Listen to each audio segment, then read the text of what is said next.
So what if Sid from the Eminence and Shadow wasn't acting, was actually pretty weak, very weak actually, but no one really believed him, and almost in a similar way to Masayuki from Slime, keeps getting forced down the main plot path and being attempted to be the MC even though he wants to go home and sleep, and they make him a leader. He's never lost a single battle, but not because he's strong, but because he's just surrounded by very talented people who refuse to let go of him. I had a lot of people request this, and it's interesting because really for the first half of the episode, you're not going to think it's anything crazy. You're going to be like, oh, okay, you know, it's first half of the episode. Here's your MC. Here's maybe a love interest. They're going into this guild reception hall. People are going to pick, you know, the strongest people to join up with the best guilds, blah, blah, blah. And then they drop the bombshell at the midway point of the episode, and it's revealed, oh no, actually, our boy's the leader of the strongest guild. And the title, Let This Grieving Soul Retire, isn't some sad, sappy show because he's lost so much. No, Grieving Soul is just the group. And my boy has wanted to retire pretty much since day one, and they, for whatever reason, made him leader, and he's now the best of the best, but really just passes all of his workload on to others. I recommend this one. You know, I have those full live reactions over on Patreon. If you want to see my full and thought to any of these episodes, it's going to be over there exclusively. The issue with this anime season is there's a few days, Thursdays, Saturdays, and Sundays. Very, very busy days. This show is a Sunday show, and I don't know how I could fit it into the schedule unless it does very well. Maybe I gotta push it to a Monday or a Tuesday. I don't know, but as I say, if you want videos on this one consistently, let me know, because otherwise we're just going to be watching it over on Patreon, because I'm definitely here for the long run. The comedy of this show works really well, because here's the thing. It's not the first time, and it's not going to be the last time I've seen an anime make you think the show's a lot more boring and stereotypical for maybe the first 5 to 10 minutes of the episode before they drop the bombshell. I think it's about the appropriate amount of length, because if you go the full episode, typically it can be, you know, you're probably tapping out before you get to the big twist. This was the appropriate amount. It had good production value. You know, you're probably just thinking for the most part, at least I know I was, okay, typical fantasy anime. MC's clearly going to be OP, he's going to end up getting recruited to the best guild, and then they start talking about how, oh, like, the best guild's actually his childhood friends. I'm like, oh, in that case, he's going to start a guild. Like, that's my train of thought. I've seen enough anime, I can usually piece together where certain things are going to go. And the idea that, you know, it just very much gave me the impression that, okay, we got a new girl here, we got like this hot-headed guy who's like constantly trying to throw hands, and honestly, I don't know, he might just be into her for all I know, who the hell knows, sometimes guys aren't very good with flirting. And then you introduce this like flaming hot Cheeto looking mofo who's basically just, I'm waiting for him to say flame on and have a fiery sword. I'm like, okay, we're building a party with them, that's how this goes down.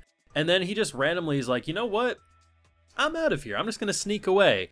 And then there's this girl who, immediately when I saw her, I thought to myself, oh, she looks like she could be pulled from Eminence and Shadow. There's just something about her design. She does the thigh kick of death like it's Thor's hammer crashing down and says master. And that's when the gloves come off and you realize, oh, it's not simply that it's his childhood friends group. He's the leader of the group. And it's so funny because he actually has Big D energy. The way he's like sitting there saying, hey, Ark, if I tell you to take someone in your group, would you do it? He's like, of course, anyone you say, I would trust your judgment. Like, the dude has authority, and apparently his relationship with this guy named Ark is just he passes his workload onto him. He's just a scumbag in that way, and it's hilarious. But the idea that he causes such a ruckus, like, he literally just, he didn't want to come. It's, imagine getting promoted in a company to the point that you literally want to do no work. You are trying your best to get fired. You're telling the head of the company to go F himself, to jump off a bridge, and they say, ha, ha, ha, you're a jokester, you're doing okay, boss. He literally didn't want to come to begin with, tries to sneak out, gets exposed, and then he just destroys the whole damn bar. The worst of it all is he puts it on Ark's frickin' tab. He destroys his whole building and just puts it too nice of a guy. That's all I'm saying, that he lets his friend do that to him. But the idea that you literally have like this moment where he's like, I've never lost in battle. I'm undefeated. I am 100% victory rate. And then internally he's like, but I really never have fought. I've just always been surrounded by very talented people. The dude just doesn't know what's going on, and somehow with maxed out luck stat, like that's his stats. Everything else, -50, luck, infinite. That's what he's got built on. And it's just really funny because at the end of the day, he literally did the right thing, right? We get the flashback, he was doing something with his group, and you know, the group's like, hey, come on, boss, you know, you're gonna fall behind, slowpoke. And he's like, shit, man, like, I'm not strong. I'm not cut out for this lifestyle. I'm just gonna hold them back. Respectable response. I'm thinking to myself, okay, yeah, I can see why. He gives his resignation speech. He says, listen, this place isn't for me. I really don't fit in. You guys would be better with anyone else who can actually keep up with you.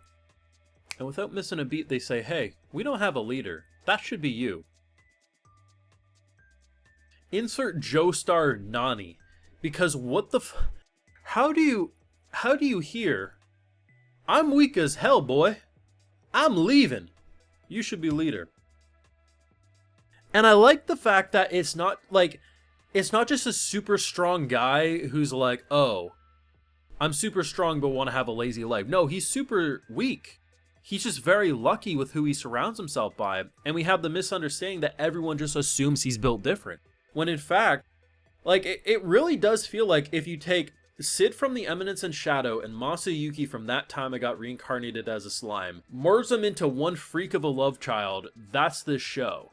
The comedy isn't overly in your face. It's not slapstick. It's not really trying to give you the most meme reactions.